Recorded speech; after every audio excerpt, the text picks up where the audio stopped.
اللہ کا نام لینے سے انسان اچانک پہنچنے والی مصیبت سے بھی محفوظ رہتا ہے۔ عثمان بن عفان کہتے ہیں، میں نے رسول اللہ صلی اللہ علیہ وسلم سے سنا، آپ فرماتے تھے، جس نے شام کو 3 بار یہ دعا پڑھ لی اسے صبح تک کوئی اچانک مصیبت نہیں آئے گی، کوئی اچانک مصیبت نہیں آئے گی۔ یعنی اس کا مطلب نہیں کہ دوسری آ جائے گی، یعنی ایک دم کسی قسم کی پریشانی اس کو لاحق نہیں ہوگی۔ اور وہ دعا ہے، بسم اللہ الذی لا یضر مع اسمہ شیء فی الارض ولا فی السماء وہو السمیع العلیم۔ اللہ کے نام سے، وہ ذات کہ اس کے نام سے کوئی چیز زمین میں ہو یا آسمان میں نقصان نہیں دے سکتی، اور وہ خوب سنتا ہے اور خوب جانتا ہے۔ اور جس نے صبح کے وقت یہ دعا پڑھ لی اسے شام تک کوئی اچانک مصیبت نہیں آئے گی، اور جب شام کو کوئی پڑھ لے تو صبح تک اس کو پریشانی نہیں ہوگی۔ اسی طرح اگر انسان بسم اللہ نہیں پڑھتا تو یاد رکھیے کہ بسم اللہ نہ پڑھنے کا نقصان یہ ہے، ابن عباس کہتے ہیں کہ ابلیس نے اللہ تعالیٰ سے کہا کہ تو نے اپنی ساری مخلوق کا رزق واضح کر دیا ہے، میرا رزق کس میں ہے؟ تو اللہ تعالیٰ نے فرمایا، ہر اس چیز میں جس پر میرا نام نہ لیا جائے۔ تو گویا جس چیز پر ہم اللہ کا نام نہیں لیتے وہ رزق پھر شیطان کے حصے میں چلا جاتا ہے، گویا ہم اپنے دشمن ہی کو فیڈ کرتے ہیں۔ قیامت کے دن بھی اللہ کے نام سے وزنی کوئی چیز نہ ہوگی۔ پھر اسی طرح یعنی اس دعا کے پڑھنے کے مواقع کون کون سے ہیں؟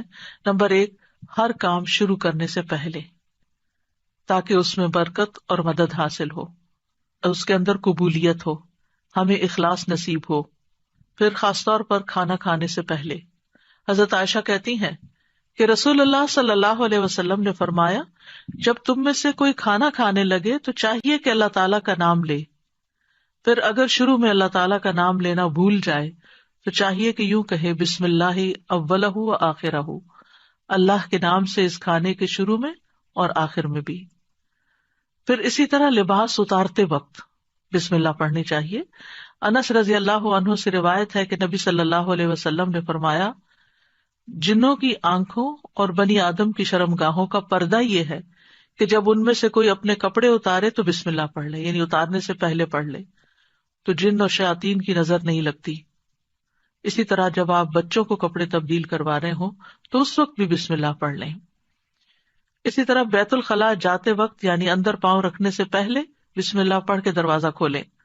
حضرت علی رضی اللہ عنہ روایت کرتے ہیں، کہتے ہیں کہ رسول اللہ صلی اللہ علیہ وسلم نے فرمایا، جنوں کی آنکھوں اور بنی آدم کی شرمگاہوں کا پردہ یہ ہے کہ جب ان میں سے کوئی بیت الخلاء جائے تو بسم اللہ پڑھ لے، کیونکہ جب انسان ننگا ہوتا ہے تو حفاظت کے فرشتے اس سے دور چلے جاتے ہیں۔ تو اس وقت حفاظت پھر کس سے حاصل ہوگی؟ جب آپ واش روم میں جانے سے پہلے بسم اللہ پڑھ کے پھر داخل ہوں گے۔ اسی طرح وضو سے پہلے ابو ہریرہ کہتے ہیں کہ رسول اللہ صلی اللہ علیہ وسلم نے فرمایا، لا صلاۃ لمن لا وضوء لہ ولا وضوء لمن لم یذکر اسم اللہ تعالی علیہ، کہ جس کا وضو نہیں اس کی نماز نہیں، اور جو شخص وضو کے شروع میں اللہ تعالیٰ کا نام نہ لے اس کا وضو نہیں۔ اب یہاں پر بعض لوگوں کو یہ پریشانی ہوتی ہے کہ ہم واش روم میں کھڑے ہوتے ہیں، وہیں سنک ہے، وہیں کموڈ ہے، تو پھر ہم بسم اللہ کس طرح پڑھیں؟ اس کے ایک تو یہ ہے کہ جب آپ وضو کی نیت سے جا رہے ہیں تو اندر داخل ہونے سے پہلے ہی پڑھ لیں اور جا کے ٹیپ کھول لیں اور اپنا وضو شروع کر دیں۔ دوسرا یہ ہے کہ آپ دل میں پڑھ لیں، لیکن اگر کوئی بھول گیا ہے تو جس وقت یاد آئے یعنی وضو کے دوران اس وقت بھی پڑھ سکتا ہے۔ پھر اسی طرح پڑھنا ہی بھول گیا تو اس کا کیا مطلب وضو ہوا ہی نہیں سرے سے، یا پھر یہ کہ اس کی اگر وضو نہیں ہوا تو کیا نماز ہی نہیں ہوئی؟ نہیں، اس کا مطلب یہ کہ اس کا وضو کامل نہیں ہوا۔ یہاں علماء نے اس کا مطلب یہ کیا ہے کہ اس کے وضو میں نقص رہ گیا، وضو ہو جائے گا، نماز ہو جائے گی، لیکن وہ جو برکت حاصل ہونی تھی یا زیادہ ثواب ملنا تھا اس سے انسان محروم ہو جاتا ہے۔ پھر اسی طرح یہ ہے کہ قرآن مجید کی قرأت سے پہلے بسم اللہ پڑھنی چاہیے۔